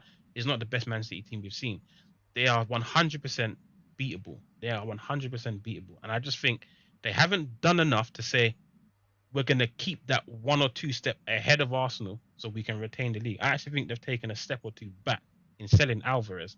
And I think Alvarez will be a big miss for them because Haaland's not going to play all 38 games of the season. That's a fact. He's not going to play all 38 games of the season. Fact. What are they going to do with it when they don't have him? They're coming up against a Man United or they're coming up against a Liverpool without a Haaland. What's going to happen?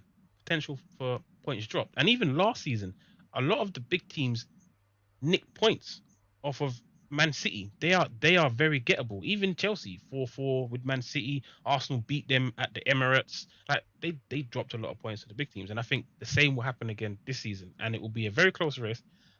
But I do believe that Arsenal, for right now, I think Arsenal will pip them unless something changes and they go out and sign another striker to replace Alvarez. I think Arsenal got this. Very well said. But Sammy says everyone else City's going to win it. Nice pretending Arsenal could do it. It makes for good content. Couldn't be more wrong. Couldn't be more. You can't be 100% certain that Man City is going to win this, man. Big up, Can't be Sammy. certain. The previous 4 years, yeah, cool, but not this year. This year is different. Well This year is said. Well said. Relegation. Jay, don't get in your feelings. Every year we do this, and you start going, "Oh, I don't know who's gonna finish." I just need 3 names. Don't give me time to think about it. I just need 3 names. Don't get too deep. Don't get too I'm emotional. not even too deep in it. I just don't even know who came up. Who came up? Well, Southampton, yep. Yep. Leicester, and Ipswich. Leicester won Okay, it. and It who was second. close? Who was Leicester close won to it. going down last year? Nottingham Forest and Everton.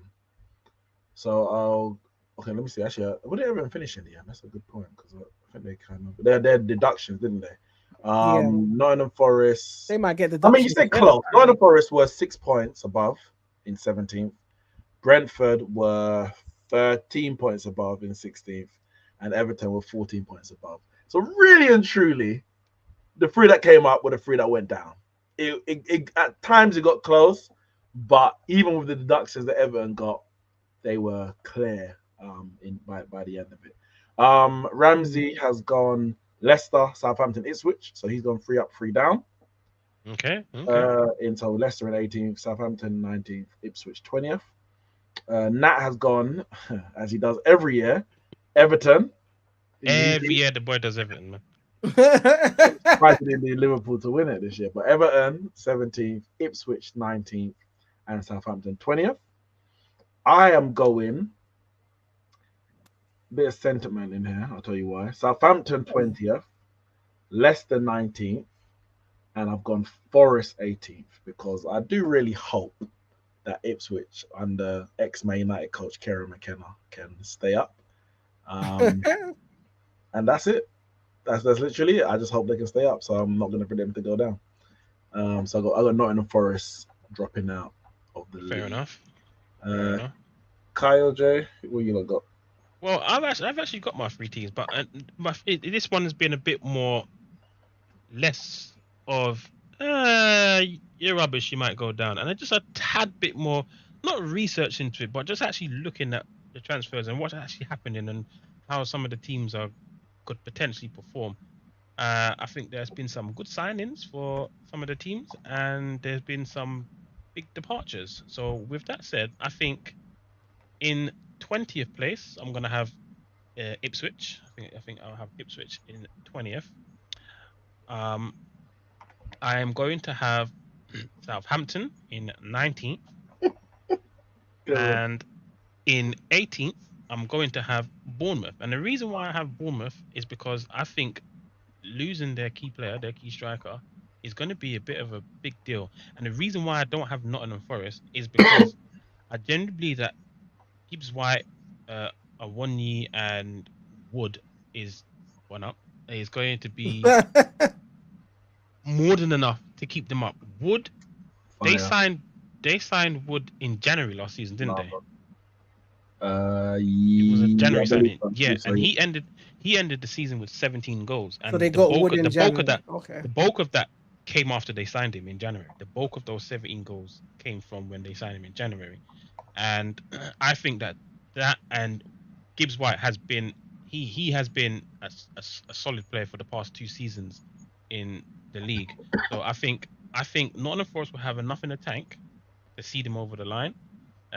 Same with Brentford and Everton, those teams that were in and around it last season. They have, I mean, Everton were only in it because they got point deduction. Didn't they get point deduction twice? They got one and they got Yeah, a second one. yeah. Yeah, And and to be fair, I think Nottingham Forest had a point deduction as well, didn't they? yeah. I was like, I think, yeah, they shouldn't be getting point deduction this season. I think those teams will be more than fine. If Everton were going to get relegated, it would have been last season because of the point deductions, but they survived it But by they're on 14 set points. to get more points deducted, apparently. But we'll So see. yeah, I think those are my three teams, and again, like I said, I think Bournemouth will go down because missing their key striker. I can't see where their goals are coming from. Unless they go out and they go buy a striker that's suitably going to replace. I can't see right now. So I did I have think to go. about Bournemouth, but they had 48 points last year. Like they finished like 13th, and Yeah, but their I striker can't scored remember their 19 manager goals, was. Neeks, man. Huh? 19 goals. I know, but their manager was good last year. Um, Go on, Joe. Who's yours? So I'm gonna say I don't even know which order to put them in. I will say I feel like Leicester might stay up this season, so I'm not gonna put them. So I will put in any order. It can be Ipswich. You always do this. Yeah, it's like what? Just you don't tell me any No, order. but I'm just You saying. tell I'm me the saying it could order. be any order. Like it could Tell, be. tell So me the I'm just order. gonna say Ipswich. Whoever else came up, who was the other one? So Leicester came Ipswich up and 18, Southampton. Ipswich Yeah, 18 Southampton. in I'm just gonna 19. throw them out, and I was gonna say Leicester, but I feel like they might stay up. At least one of them. I'm just doing this in hope that one of them stay up. Um, just for prediction's sakes. So I would say either. Who was sorry? Say the bottom three last time. I know it was close. Not too close. Everton. Mhm. Are you talking about who came close to being relegated last season? Yeah, as in like what? Who was Oh, so above Nottingham it? Forest came the closest. yeah, Nottingham Forest came the closest, and then you got Everton and Brentford. And Brentford was probably because Tony was banned for a large Wasn't there portion of the for a season. while. Yeah. Um. Nah, Leicester going back down. After all of After all that, that, that's what I'm saying. After all that, no, Leicester going back down.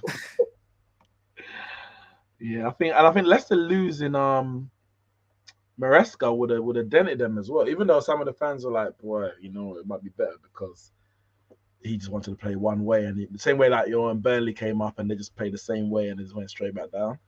Leicester fans were fearful of that. They brought in Steve Coppell, so I guess they're hoping that is Steve Coppell? No, is it Coppell? I can't remember now. But they're hoping they can be a bit more pragmatic. But I just Steve Cooper, sorry, Send everyone back down. the ex Norwich one. But I mean, listen, that's happening. Like the gap between the Premier League and the Championship is growing, and yeah, that is the most likely thing. But I just got a bit of hope that at least one of them can stay out. Like I think everyone was rooting for Luton last year. I feel like everyone's going to be rooting for Ipswich this year. Leicester and Southampton. Everyone except me. I couldn't stand seeing that stadium in the Premier League. What, Luton? Yeah, Luton. Yeah. I like it, man. It's something a bit different, a bit. Oh man, people's back gardens in the stadium and that. Man United can't have the only broke down stadium in the Premier League. All right. Next up is Golden Boot and Golden Glove. Ireland. So before we do that, Ramsey's done Haaland and Raya. Nat's done Haaland and Allison. I'm going Haaland and Raya. Jay, you're going Haaland. I didn't even think about the glove. It was who got it last time? Raya. Raya. Okay. The thing is, if I don't say Raya, then that means Arsenal concede more. Mm. If Arsenal concede more, that means they don't win. So I mean, last year, if we look at the goals against Man City, 34, and Arsenal was 29. Goal difference was exactly the same, 62. So it wasn't a million miles, but 5 is still 5, to be fair. Actually, wasn't they? Oh, who no, was after? Who was third? Let's be serious. Whoever wins Golden the Glove goals is definitely conceded. But Golden Glove isn't goals conceded; it's clean I sheets. know clean sheets, yeah. Because the clean sheets was. I mean, who was third for clean sheets? I think Pickford came second.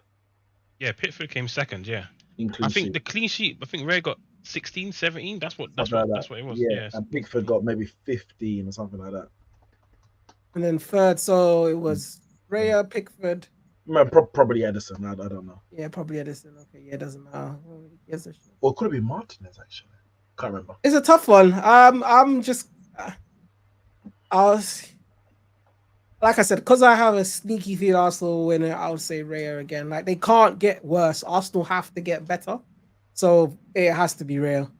They have to go better. I think that they know it themselves that they have to do it this year. They can't not fall away again because they're getting closer. It's not like they got.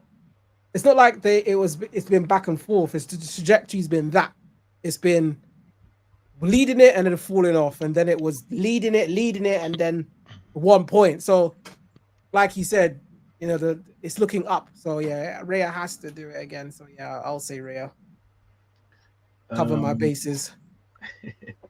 Kyle? Does Isak ever nab Golden Boot? I thought A full fit season. He's not getting that, Kyle. What did Haaland end in last year? Because Haaland was like at one point it was close, and then he just bagged like 4 goals, didn't he? Or 3 goals. It wasn't. And then it wasn't. Yeah. Because second was Palmer. He got 27. Was it 27 he got? Haaland got. Let me see. This is 27.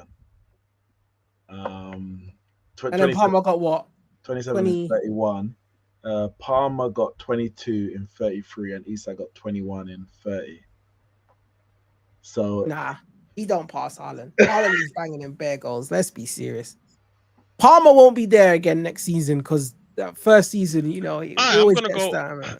I'm gonna go Erling Brook because he's just the best goal scorer in the league. There's no 2 ways about it. It'd be crazy not to pick him. And for Golden Glove, you seen that Chelsea backline? God, what little Sanchez in there. God, oh my what? God. You put Sanchez? No. He's lying, man. Christ. He might concede the most. He might actually concede the most. I don't even know who their keeper is. It might be Jorgensen. Is it not Sanchez, no? Or Petrovic? Sanchez probably will start, but then if Sanchez does the foolishness, then they'll probably start playing that Jorgensen guy. The year before Raya, Onanas got the Golden Glove, Sorry, say that again? You put Onana? No, I'm just thinking out loud. So the season before last, which Raya just got, Onana got Golden Glove. In Italy?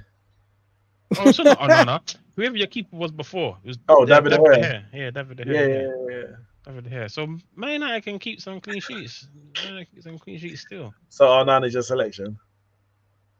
No, but he fumbles a lot, innit? Like, it's just got to be rare. Like, I don't think he's best goalkeeper. Of course he ain't the best keeper. Yeah, I think Alisson's by far the best goalkeeper. I don't even know if they're top 3 keepers. But that Arsenal backline. Wait, hold on. So why wasn't good. Alisson? Oh, because he was injured. I don't even know why I'm even. Alisson's better. Edison's better. Martinez is better from Pickford's better. Pickford's better. I'm having all of those 4 before I pick Raya. And I don't even know if Raya's next. I'm just having those 4 before I pick. Well, we're just picking Raya because Arsenal have to win the league. No, but they got the best defense in the league. Yeah, I don't even know if Raya better than Ramsdale. Let's be real. Anyway, I'm gonna pick Raya. I just pick Raya just because that Arsenal backline is dreamy. I can't lie, it's dreamy. That's it. It's dreamy. I say you have 3 Arsenal defenders in your FPL. No, because you gotta have some forward players, isn't it? Well, you do. I I'm putting all my money on Haaland and Salah. League Cup. So Ramsey's gone Man City Cup double. Nat has gone the League Cup FA Cup. Nat has gone Liverpool Cup double. What the I'm backside's going on here? I'm going Man City to win the FA Cup and Newcastle to win the League Cup. Yeah, they got no European competition. I think 8th and League Cup. That's Newcastle for me. It ain't gonna happen, by the way, but that's my prediction. I'm gonna say League Cup. Chelsea. Okay. Yes. All right. I thought about the reason them. why I did think about them. the reason why I say that is because every year for the past 20 years or so with Chelsea, they are in total disarray, total confusion and chaos. But somehow we're in a Carling Cup final, Champions League final, FA Cup final. It's always there. And history repeats itself. It's gonna be a chaotic season. When is it ever not? But I would have to say the football, if everything clicks, we should be in a, depending on obviously the luck of the draw and that. But not Champions League. Carling Cup final for me for Chelsea. That's my reason why. And FA Cup, Man City, because Man City are gonna win. Man City win trophies every season. They don't win one, they win multiple. So if they're gonna win multiple, then I'll say FA Cup. So just to clarify, you've got Man City win the league, haven't you, Joe? Yes. Okay, just for now. I'm waiting for the window to close. Waiting for the first few games of the season. I hear you. No, the window. Kyle Cup, domestic cups. Obviously, you predicted Man United to win the Community Shield, which you were wrong. So see if you can do better in the other domestic. I didn't. Okay. I'm picking Man City for FA Cup. Sorry, can I just say, thank God we didn't predict that because I damn sure would have predicted Man United. Would you have, Jimmy? The Community Shield, yeah, he took it, man. Oh damn! No, I would have gone Man City. Never picked Man United for that. So you said Man City FA Cup. Man City FA Cup, and I'm torn between two. I just need a second to ponder. I'm torn between Liverpool for the Carabao Cup or Tottenham Hotspurs. I made that mistake of picking Tottenham to win a trophy. Tottenham don't win trophies. Sorry. That's what's haunting me. That's what's stopping me. But until Spurs win the trophy, I'm never predicting them to win the trophy. I've made my decision on that one. But this could be the year. It could be, but I'll be the year after they win it. I'm not going to be the one to call it. They're allergic to trophies. It's ridiculous. Liverpool, Carabao Cup. Should let you pick Spurs. No. What you said had no bearing of why I picked Liverpool. I picked Liverpool mainly because of how they've played in the preseason, and obviously we know how the Carabao starts, and they're going to be playing Kwanzaa and all them players. They're Harvey Elliott, and those players were balling out preseason. They look very good, like Tsimikas, and Liverpool is playing backup players, and they were scoring 2, 3, 4 goals at points.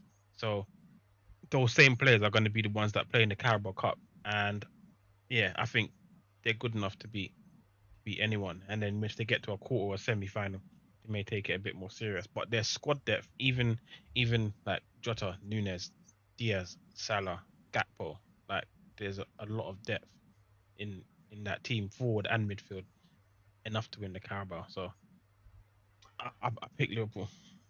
The next one is tough, and it's the last and final one. It's the European ones because I mean the good thing about this season, I believe it works for the Conference League as well, is that teams don't drop in anymore. So who's in it is who's in it, and it can only be those who start in it that can win it. Ramsey has gone Real Madrid to win the Champions League, Man United to win the Europa League, and Chelsea to win the Conference League. Nat has done exactly the same, and so am I. Chelsea, I haven't looked at the Conference League. Don't even need to look at it. Bruv. It's But Uzbekistan. I assume they're the best team in it. Man United, we might not necessarily be the best team in the Europa League, but we're in it, and I think we've got a good chance of winning it. And the Real Madrid one is a tough one because well, it's tough and it's not. They won it last year. They proved Which that means they don't win it this year. Which means they don't win it this year. No, but it proved that they can. They proved they can win it back to back. They won it back to back to back. No, so Zidane proved that he can do it. So that's already out the window. They can do it. They bought Mbappe, so they're better than they were last year. I mean, Jay might think they're worse because they bought Mbappe, so I expect him to not have Real Madrid as Champions League winners. And then I have to ask, who are the other options? It's Man City, but I don't think Man Munich. City. Well, I don't. Company, I'm Vincent not. Company. Can't get out of here, man. Get out No, of I'm here, not saying they're gonna. I'm just saying those are your other options. Yeah, but that's the point. Man City and Bayern Munich are realistically the other options, and I don't think Bayern Munich and the Company. I'm not backing that. Liverpool. I can't back. For me, lot. Man City, and I can't back Man City because I just don't think they're as good as they were last year, and they weren't good enough last year to win it. Well, they didn't win it last year. I'm not saying they didn't win it last year. I don't think they're as good as they were last year. I don't think they will be as good as they were last year. I just feel like Real Madrid, they're just better. They bought Mbappe on top of what they had already. Like, what does that mean? Mbappe's been at PSG and ain't delivered. Let's be serious, man. No, but now I'm gonna say it's Man City. Man City. Okay, and what about Europa and Conference? Is anyone else from the Prem in the Europa League? Spurs. Okay, that's out of the question. What about Sevilla? Are Sevilla in there? League. Because if Sevilla's in there, that's their They're home. not in there. They're not in there. They're not in there. Okay. And they can't drop in thanks to the new drop-in rule. I don't They think can't drop in, brother. They're not in European football. They're dreadful. Oh, they're dreadful. Okay, because they're always doing something. I'll tell you who's there. Real Sociedad, Athletic Bilbao, Roma, Frankfurt, Lazio, Nice. Man United. We don't even need to talk no more. I'm just hearing names now. Ajax. No. Man United should get that, man. Lappy. Man United should get. You want to be Lappy? No, unless you're telling me Inter's and is Carrier bag in there? Or they in the Champions League? Carrier bag. I don't see that. Damn, so people that actually enter the Europa League can actually have a chance to win now, not have to worry about some team dropping in that somehow picks up some. I mean, to be fair, I can't remember the last time a team that dropped in and won the Europa League anyway. They don't. They typically but it causes problems. They might kick them out. Knocking out certain teams. Yeah, that's the problem. Chelsea. I know Chelsea did it in 20. Yeah, when we dropped in and we won it. But yeah, often it's not the team that drop in, but they just end up knocking out certain people. What did you got? You want Chelsea Conference League. Man United and Chelsea. Okay. I don't even need to look at the Conference League. If Maresca can't pass his way around them, man, then he deserves to be out. Kyle. All right. Now, let me land. I'm not even gonna explain my decision, and I'm not. This is not no joke. But hear me out. So, Conference League, Chelsea Football Club. Problem. Europa League, Manchester United. Champions League, Arsenal Football Club. Oh God! Oh my God! I'm not gonna lie. I was close to saying Arsenal, but for safety, I just said Man City. Just to clarify, Carl has predicted an Arsenal Premier League and Champions League double. Double. Mad. Guys, that has been the Neeks Sports Podcast, episode 93, our Premier League season preview 24-25. The Premier League kicks off on Friday, where Man United hosts Fulham. All eyes will be on Manchester United. And I will say all eyes will be on Kyle and his predictions this season. He's gone bold. He's gone big. Gone bold. Arsenal live up to his expectations. Like the video, subscribe to the channel. We'll see you soon.